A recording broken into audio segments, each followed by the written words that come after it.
So you have sort of a picture here of why this trade deal would be a bad idea. I think most of you already know that these trade agreements are a bad idea, but now we're armed with, a little more facts. Let me talk a little bit about the timing. I mentioned that the president is hoping to make an announcement at the G20 meeting in South Korea right after the election that they've reached a deal. They're not talking about renegotiating what Bush put together 3 years ago. They're talking about potentially doing some side agreements.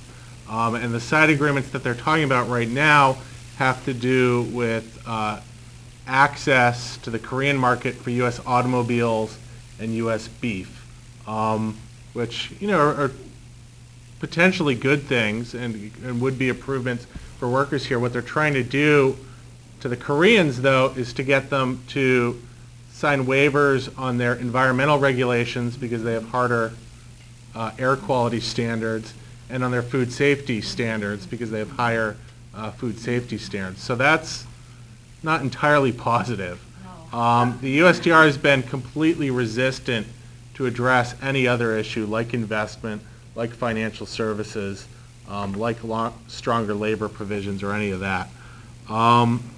So I was heard just this week that the USTR has been meeting with the South Korean government, that they're still very much intending to have this deal worked out on those two issues, the cars and the cows, by the G20 meeting, and to announce that they're ready to roll it out and move forward.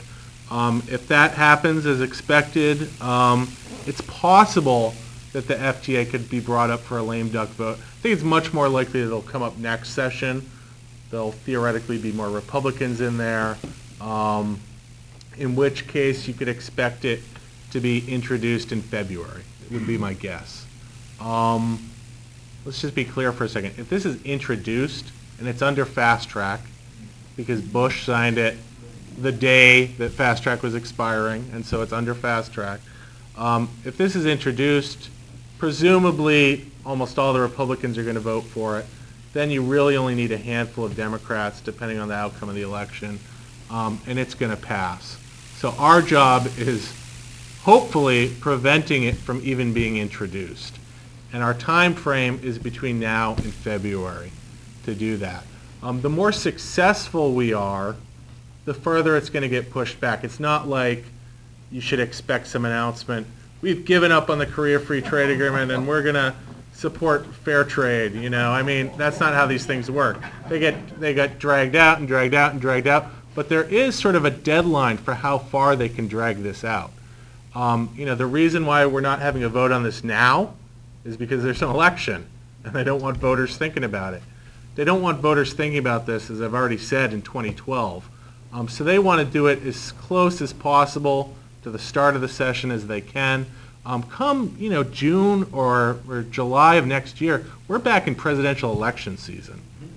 At that point, it's very, very unlikely that the president is going to choose to be introducing a free trade agreement, even if he's on the same side as the Republican candidate on the issue. So between now and February is when we need to be making the most noise. And if we're successful and it's not introduced in February, we got to sustain that till about the spring, the summer, at which point we've won. Okay, so that's the timing on this. It's not impossible. I mentioned already the divisions that are showing up in the White House. This happened last year when they were talking about passing the Panama Free Trade Agreement. There was enough pressure that they decided better, and they didn't do that. We're hoping that we can do that again. And the divisions are, you've got the U.S. Trade Representative who, for the most part in that office are all appointees who've been there, through the Bush years, through the Clinton years, through the Bush years, Reagan years, going back however far. They're all, diehard free traders. So they're saying, we got to do this, we got to do this. The president's economic advisors, unfortunately, for the most part, the Tim Geithners, were in around the Clinton era. They gave us NAFTA and the WTO in the first place. Geithner was one of the major trade negotiators on. So yeah, he wasn't one of the negotiators, but he oversaw for, I think it was Treasury. the financial services negotiations.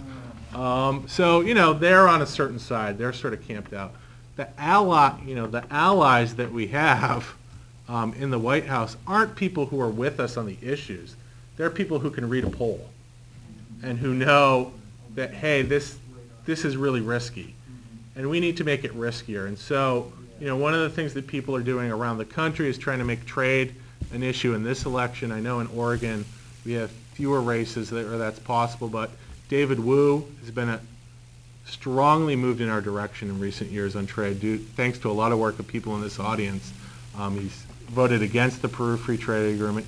Back in the day, he voted against China being able to join the WTO. He's a co-sponsor on the Trade Act. Just this week, he wrote to the president, the U.S. is negotiating a new Trans-Pacific Partnership, a new Pacific Rim Trade Agreement. Negotiations are happening in the Sultanate of Brunei as we speak. And David Wu said, should we really be doing trade negotiations in a country where there's no free press and we can't even find out like what's going on?